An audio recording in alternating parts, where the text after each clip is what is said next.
It is not the critic who counts, not the one who points out how the strong person stumbles, or where the doer of deeds could have done them better. The credit belongs to the person who is actually in the arena, whose face is marred by dust and sweat and blood, who strives valiantly, who errs, who comes short again and again, because there is no effort without error and shortcoming. But who does actually strive to do the deeds?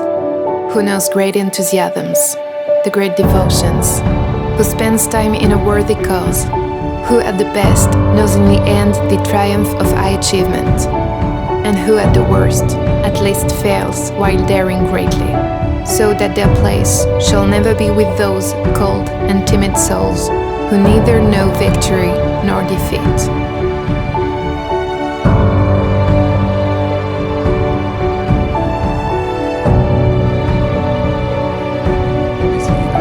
Das Team besteht aus 3 Mitgliedern, The city located in southern Chile, and our idea is to build a large residential building in less than 7 months.